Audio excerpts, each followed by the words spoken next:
Hello friends, आज हम लोग का क्वेश्चन है ये 3P क्या होते हैं इतिहास में। तो हम लोग यहाँ पे 3P क्या है उसके बारे में जानेंगे। 3P इतिहास के अंग या घटक हैं। तो हम लोग यहाँ पे पहला जो घटक है, इतिहास के अंग 4 प्रकार के होते हैं और हम लोग यहाँ पे 3P बात कर रहे हैं। तो यहाँ पे 3 ऐसे वर्ड हैं जो पी से हैं और एक वर्ड जो आ रहा है वो ई से स्टार्ट हो रहा है, इसलिए इसे 3P भी कहा जाता है। लेकिन हम लोग इसको इतिहास के अंग के रूप में पढ़ेंगे। तो इतिहास के अंग में 3P प्लस ई आते हैं। तो चलिए हम लोग शुरू करते हैं। पहला जो है वो है काल। काल या फिर समय या फिर हम लोग इसे कहें पीरियड। तो काल या समय इतिहास का सबसे महत्वपूर्ण अंग है। मतलब ये जो समय है इतिहास में बहुत ही इम्पोर्टेंस रखता है, बहुत ही महत्वपूर्ण है। जब हम किसी घटना की बात करते हैं तो अक्सर हम उस घटना की समय भी पूछते हैं। इससे हमें उस घटना कब हुई इसका पता चलता है। साथ ही यह समय ही है जो हमें इतिहास के काल्पनिक नहीं होने का साक्ष्य प्रदान करता है। इस प्रकार समय का निर्धारण इतिहास में विश्वसनीयता प्रदान करने में सहायक है। यहाँ पे बताया जा रहा है जब हम किसी घटना के बारे में बात करते हैं तो हम लोग यही पूछते हैं कि ये घटना कब हुई, कौन से समय में हुई। तो एक तो इससे हम लोग को समय का पता चल जाता है। अगर कोई समय बता दे तो हम लोग को विश्वास हो जाता है कि हाँ उस समय में ये घटना घटी। तो एक प्रकार से ये विश्वसनीयता प्रदान करती है, किसमें? तो इतिहास में। यह मतलब कि काल कब का जवाब देता है, मतलब व्हेन, कब। तो इसका जवाब अगर दे रहा है तो वो इतिहास के अंतर्गत आएगा। ऐसे और भी 3 फैक्ट्स हैं जो अगर इनका आंसर आता है तो वो इतिहास के अंतर्गत आते हैं और इतिहास में इनका बहुत ही महत्वपूर्ण योगदान है। तो हम लोग दूसरा देखते हैं, पर्सन या फिर व्यक्ति। इतिहास में व्यक्ति की भूमिका भी अहम है, क्योंकि कोई भी व्यक्ति खुद ही स्वयं को इतिहास का व्यक्ति है कह नहीं सकता। अतः इतिहास ही किसी घटना में भूमिका निभा रहे खास व्यक्ति का चयन करता है, जैसे नमक सत्याग्रह में गांधी जी की भूमिका।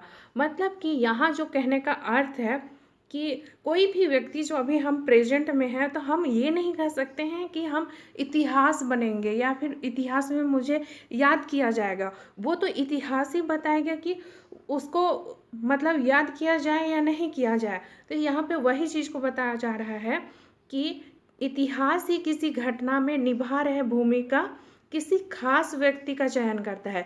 जैसे कि घटना घटी जैसे नमक सत्याग्रह, तो इसमें इम्पोर्टेंस किसका है? तो गांधी जी का। तो ये निर्णय कौन देता है? ये देता है इतिहास। और निर्णय में क्या है कि व्यक्ति का चयन करता है, ये किसी खास व्यक्ति का चयन करता है। तो इस प्रकार ये दूसरा अंग हुआ और ये एक दूसरा पी हुआ। हम लोग फर्स्ट में देखे थे पीरियड, फिर यहाँ पे देख रहे हैं पर्सन, अगला देखेंगे हम लोग प्लेस। यहाँ पे हम लोगों को इससे हमें मतलब कि पर्सन से हमें कौन, हु का जवाब मिलता है। मतलब कौन वहाँ पे उस घटना में कौन था, तो उसका जवाब हमें पर्सन से मिलता है। तो इतिहास किसी खास व्यक्ति का चयन करता है पर्सन में। स्थल, प्लेस, ये तीसरा है और इसमें प्लेस है। तो पी हम लोग के पास 3P हो गया। यह इतिहास का तीसरा महत्वपूर्ण अंग है। किसी भी घटना में स्थल का भी होना जरूरी होता है, क्योंकि स्थल जहाँ वो घटना घटी हो उससे संबंधित साक्ष्य भी उसी स्थान पर पाए जा सकते हैं। मतलब कि कोई भी जो घटना है वो मतलब इस धरती पर ही घटित होगी और धरती में कोई स्थान ही होगा। तो अगर उस जगह पे वो घटना घटी है तो ये इतिहासकारों के लिए भी और आर्कियोलॉजिस्ट के लिए भी इजी हो जाता है कि उस घटना में आखिर हुआ क्या क्या था। तो इस प्रकार प्लेस का भी इम्पोर्टेंस है। तो इतिहास का तीसरा अंग क्या है? प्लेस। तो हम लोग 3P देख चुके हैं, पीरियड, पर्सन और प्लेस।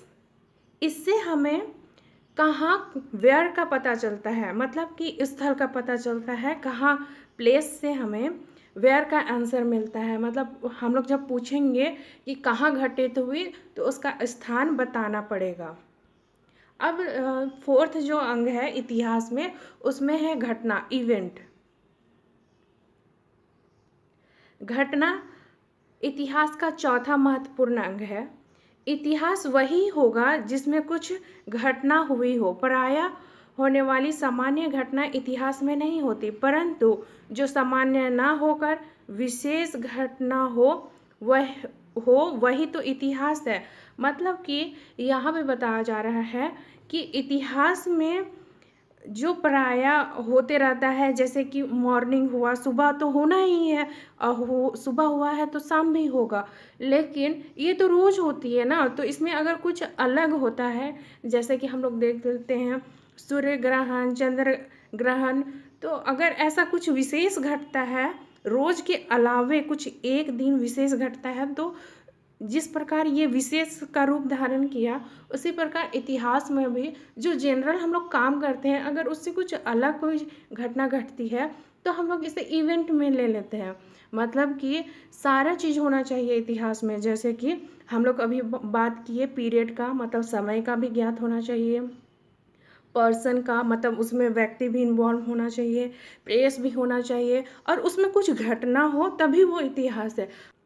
इससे हमें क्या व्हाट का जवाब मिलता है, मतलब घटना घटी तो क्या घटी, उसके बारे में जवाब मिलता है। तो इस प्रकार हम लोग देख रहे हैं 3P प्लस E, मतलब हम लोग के पास 3P हो गया और E इवेंट हो गया, घटना।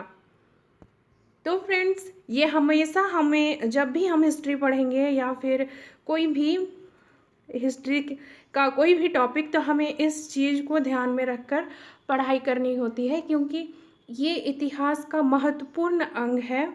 इसमें हम लोग कह सकते हैं कि ये पार्ट्स ऑफ हिस्ट्री है, तो इसका होना ज़रूरी भी है और ये इम्पोर्टेंस भी रखता है इतिहास में।